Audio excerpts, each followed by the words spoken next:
साथियों, स्वागत है आपका। आज हम बात करेंगे भारत के 10 ऐसे रहस्यमय स्थान, बातें और व्यक्तियों की जो वाकई में विज्ञान के सामने एक ऐसा प्रश्न चिन्ह लगाते हैं जिसके बारे में विज्ञान कुछ नहीं कह सकता।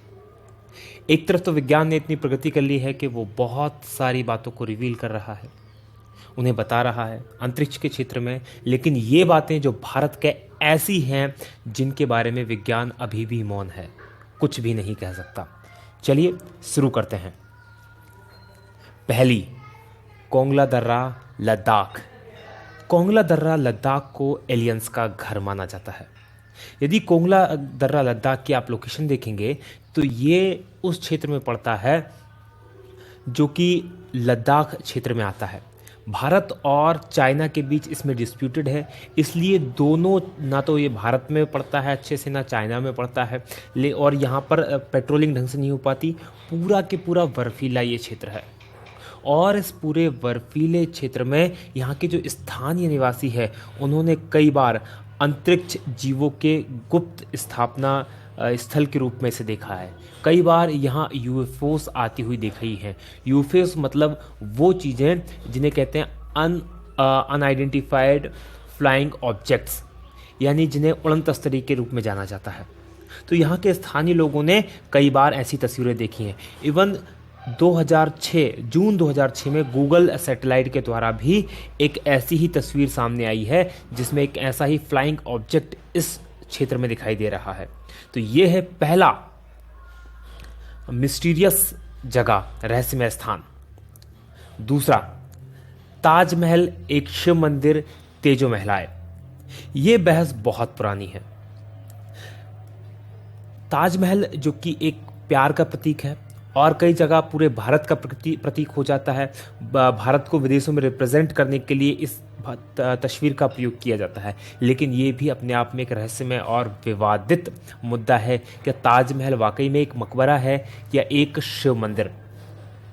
अगर इसकी जांच पड़ताल करें तो दिल्ली के एक प्रोफेसर थे, PN ओक, पुष्पेंद्र नागेश ओक, जो कि साथ में इतिहासकार भी थे। उन्होंने एक पुस्तक लिखी, the Taj Mahal is a temple palace.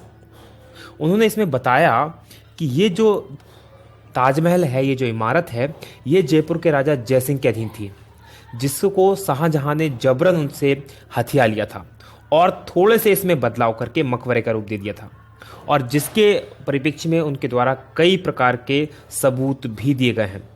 सबूत जैसे कि यहाँ पर आप देख सकते हैं तस्वीरों में एक गुप्त कमरा जो ताजमहल के नीचे है, ताजमहल के ऊपर स्थित जो कलश है, जो कि हिंदू मंदिरों में जो विशेषता है कलशों की, वो, और एक पच्चीकारी जहाँ पर आपको ओम की आकृति दिखाई देगी। ये ऊपर की तरफ इस पच्चीकारी में यहाँ पर ओम की आकृति आप देख सकते हैं, ये ताजमहल की है। इसके अलावा उन्होंने कहा कि उस समय के जो इतिहासकार हैं उनमें से किसी के द्वारा भी ऐसी कोई घटना नहीं दर्शाई गई है जो कि इतनी बड़ी इमारत के बनने की बात कहती हो। साथ ही कार्बन डेटिंग जो पद्धति है उसके द्वारा भी ताजमहल की उम्र काफ़ी पुरानी मानी गई है। तो ये सारी चीज़ें हैं जो कि इसको सस्पेक्टेड बनाती हैं। आपकी सुविधा के लिए हमारे द्वारा, क्योंकि ये जो ये बुक है the Taj Mahal is a temple place, इसको बैन कर दिया गया है, लेकिन ये बुक बहुत खोजने के बाद इंटरनेट पर हमें मिली। उसका लिंक हम नीचे दे रहे हैं, आप चाहें तो इस बुक को वहाँ पर जाकर पढ़ सकते हैं। अब देखना यह है कि यह वाकई में इसकी सच्चाई क्या है। इसके बारे में सिर्फ सरकार ही कुछ बोल सकती है, इसके अलावा कोई कुछ नहीं बोल सकता। अगली जो सस्पेक्टियस पर्सनालिटी हमारे सामने है वो प्रहलाद जानी, जिन्हें माता जी के नाम से भी जाना जाता है। ये ऐसे व्यक्ति हैं जो दावा करते हैं कि पिछले 70 सालों से इन्होंने कुछ भी नहीं खाया है। पिछले 70 सालों से ये बिना कुछ खाए पिए जिंदा हैं। बड़ी दिलचस्प कहानी है इनकी। यदि हम बात करें तो ये जो हैं बेसिकली राजस्थान के रहने वाले थे, जिन्होंने अपना गांव छोड़कर गुजरात चले गए, और वहाँ पर इनके द्वारा जो बताया जाता है कि माता अम्बा की कृपा हुई, और माता अम्बा यानी कि देवी दुर्गा की कृपा से ये बिना कुछ खाए पिए 70 सालों से जिंदा हैं। इनके दावे की जांच करने के लिए 2 बार 2003 में और 2010 में इनकी मेडिकली पूरी तरह से जांच की गई, और ये जांच जो की गई, ये स्ट्रिंगल हॉस्पिटल है स्टिंगलिंग हॉस्पिटल अहमदाबाद, इसमें डॉक्टर सुधीर शाह के नेतृत्व में ये जांच की गई और दोनों बार इनके दावों को बिल्कुल सच पाया गया। जबकि दूसरी बार तो जांच डीआरडीओ के निर्देशन में की गई थी, तो दोनों बार इनके दावों को पूरी तरह से सच पाया गया और 15 दिन तक ना ये टॉयलेट गए, ना इन्होंने कुछ खाया, ना कुछ पिया। 15 उसके बाद भी पूरी तरह से स्वस्थ ये हैं। तो ये एक बहुत बड़ी मिस्ट्री है जिसको कि विज्ञान समझ नहीं पा रहा कि आखिर ऐसा कैसे पॉसिबल है। अगली मिस्ट्री की बात करें वो है हेती या हिम मानव या इंग्लिश में जिसे कहते हैं बिगफुट। एक कहानी के अनुसार कई वैज्ञानिक मानते हैं इस चीज़ को कि जो पृथ्वी का ओरिजिनल जीव है वो बिगफुट ही है। इंसानों को एलियंस के द्वारा बनाया गया है बिगफुट और कुछ परग्रही जीवों के क्रॉस के द्वारा, यानी कि हम जो इंसान हैं ये पृथ्वी के ओरिजिनल निवासी नहीं हैं। जो बिगफुट होता है उसके शरीर पे बहुत बड़े बड़े बाल होते हैं, उसकी हाइट करीब 10 फीट तक होती है और वजन 545 किलो तक होता है। ये अभी तक रहस्य बना हुआ है कि एक्चुअल में ये है भी या नहीं है, क्योंकि कोई भी इसे दावा करके नहीं कह सकता कि उसने इसको देखा है। अभी तक जो दावे हुए हैं इसको देखने के, 1935 में हांगकांग में इसकी पहली बार खोपड़ी मिली थी।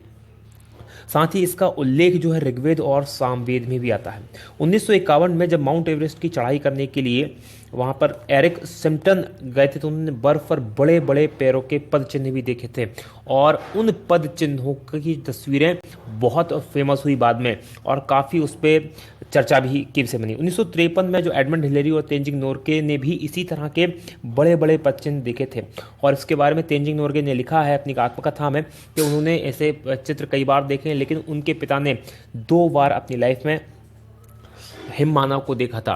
हालांकि तेंजिंग नोर्गे ने ये दावा नहीं किया कि उन्होंने देखा था, उनके पिता का दावा करते हैं कि उनके पिता ने इसको देखा था। तो ये अभी भी वाकई में एक बहुत बड़ा रहस्य है कि वाकई में हिम मानव होता है या नहीं होता। अगली है राजस्थान की धरा में कुलधरा करके एक गांव है जो एक वीरान और भूतहा हो गया है। ये जो गांव है राजस्थान के जैसलमेर जिले में स्थित है। ये जो गांव 1200 के आसपास बसाया गया था ब्राह्मणों के द्वारा और ये गांव 1825 में एक ही रात में ये गांव और इसके साथ और 83 गांव, कुल 84 गांव रातों रात भूतहा हो गए।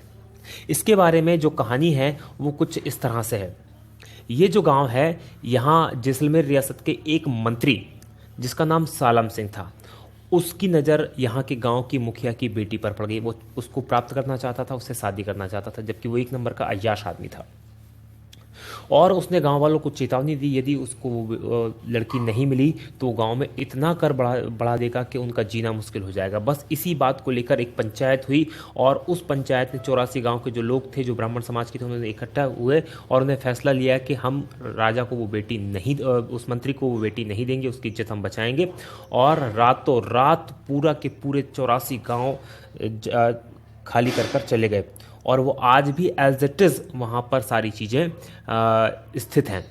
तो ये एक मिस्ट्री है कि रातों रात, और उसके बाद उनका ना तो ये पता चला कि वो कहाँ गए, ना ये पता चला कि वो कहाँ पर हैं। लेकिन जाते समय में उन्होंने इस गांव को कभी ना बसने का श्राप दिया और अभी तक ये गांव कभी भी नहीं बस पाया। 1-2 बार बीच में कुछ लोगों ने यहाँ रहने की हिम्मत की है, लेकिन उनकी भी यहाँ पर वो रह नहीं पाए, कभी भी इसको बस नहीं पाया। अगली है 6वां नंबर पे मैग्नेटिक हिल लेह। ये एक बहुत बड़ा रहस्य है। मैग्नेटिक हिल जो है लेह के अंदर, कश्मीर के अंदर स्थित है।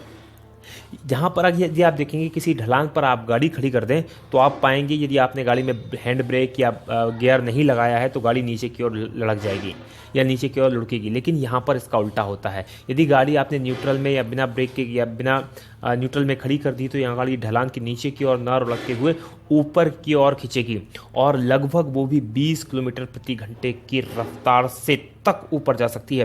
तो बहुत बड़ा एक ये रहस्य बना हुआ है। कहा जाता है कि यहाँ बहुत बड़ा मैग्नेटिक फील्ड है जो गाड़ियों को, क्योंकि वो आयरन की बनी होती है और लोहा जो होता है आयरन को खींचता है, इसलिए वो इसे अपनी ओर खींचती है। तो ये भी एक बहुत बड़ा रहस्य है।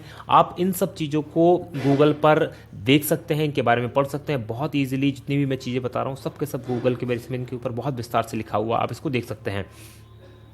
अगला है 7वां नंबर का जातिंगा। जातिंगा है असम में और ये है पक्षियों का आत्महत्या स्थल।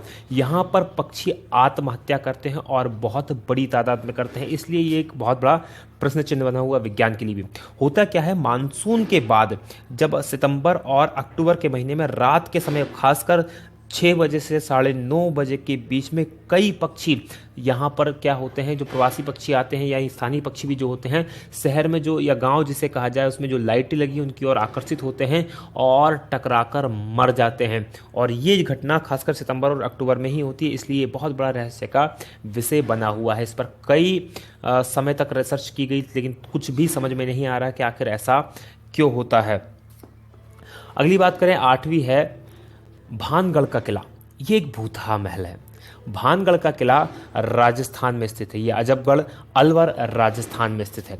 यदि भानगढ़ के किले की हम बात करें तो रात में सूर्यास्त के समय यहाँ पर जाने की पूरी तरह मनाही है और इसके संबंध में भारतीय पुरातत्व सर्वेक्षण विभाग ने वहाँ पर बोर्ड भी लगाया है, क्योंकि एक संरक्षित स्थल है। ऐसा कहा जाता है कि यहाँ पर जो यहाँ की राजकुमारी थी, उस राजकुमारी से एक जादूगर जो था वो प्यार करने लगा था और उस जादूगर ने उस राजकुमारी को प्राप्त करने के लिए एक काले जादू करने का प्लान बनाया, जिससे कि वो राजकुमारी को अपने वश में कर ले। राजकुमारी को उससे पहले ही उसके काले जादू के बारे में पता चल गया और उसने उस जो जादूगर था उसको मरवा दिया। और जब वो जादूगर मरा तो उससे पहले उसने उस जगह को श्राप दे दिया और आज भी यहाँ पर रात के समय कोई भी रुकने की हिम्मत नहीं करता।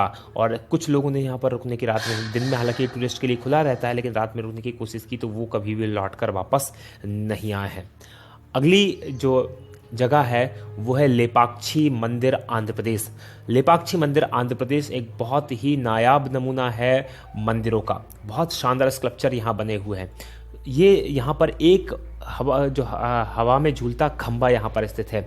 यहाँ पर क्या है, बेसिकली इस मंदिर के अंदर इसका आर्किटेक्चर या इस तरह से बनाया गया है कि यहाँ कुल 70 खंभों का ये मंदिर है और इन 70 खंभों में से एक खंभा ऐसा है जिसके नीचे जिस तरह से आप तस्वीर में देख रहे हैं, इस तरह से कपड़ा आर से पार निकाला जा सकता है और इसका रहस्य कोई नहीं जानता। माना ऐसा जाता है कि इसमें जो खासकर बाजीगरी या ट्रिक जो है इसके शिल्प में या इसके आर्किटेक्चर में उसको इस तरह से बनाया गया है कि वो खंभा जो है हवा में झूलता रहे। तो ये एक बहुत बड़ा रहस्य है कि ये आखिर कैसे होता है, अभी तक कोई भी नहीं जानता। और सबसे इंपॉर्टेंट और सबसे आखिरी है वो 10वां है कोडनी केरल में एक गांव है। यहाँ पर ये जो गांव है जुड़वा लोगों का गांव या ट्विंस टाउन कहलाता है। ये कोडनी गांव जो है ये मलप्पुरम से लगभग 15 किलोमीटर की दूरी पर 2000 लोगों का गांव है, लेकिन इन 2000 लोगों के गांव में 204 से ज़्यादा जुड़वा जोड़े हैं। मतलब कि 408 लड़के लड़की यहाँ पर जुड़वा हैं। और ये जो 204 की जनसंख्या है ये इस गांव की कुल 10% जनसंख्या है, जो कि अपने आप में एक बहुत बड़ी मिस्ट्री है कि आखिर ऐसा क्यों हो रहा है इसी गांव में, क्योंकि एक ही गांव में इतनी बड़ी संख्या में जुड़वा पैदा होना एक इत्तेफाक तो नहीं हो सकता। यहाँ के स्थानीय लोगों की माने तो 1949 से ये शुरू हुआ। 1949 से ये शुरू हुआ और ये अब तक जारी है। और यहाँ पर लगभग सभी उम्र के, ऐसा नहीं कि अभी जो बच्चे पैदा हो रहे हैं वही हैं, उससे पहले भी उम्र के ट्विंस यहाँ पर मिल जाते हैं। और इसके बारे में सबसे बड़ी बात यह है कि यहाँ पर कई बार वैज्ञानिकों की टीमें आई, उन्होंने रिसर्च की और अभी तक उसका कोई भी पता नहीं लगा पा रहे हैं कि आखिर ऐसा क्यों होता है। इवन यहाँ की कोई लड़की अगर बाहर भी शादी करती तो वहाँ भी उनको भी जुड़वा बच्चे पैदा होने की संख्या अधिक होती है, और बाहर की लड़की अगर इस गाँव में शादी करती है तो उसको भी जुड़वा बच्चे पैदा होने की ज़्यादा चांसेस होते हैं। तो ये एक बहुत बड़ा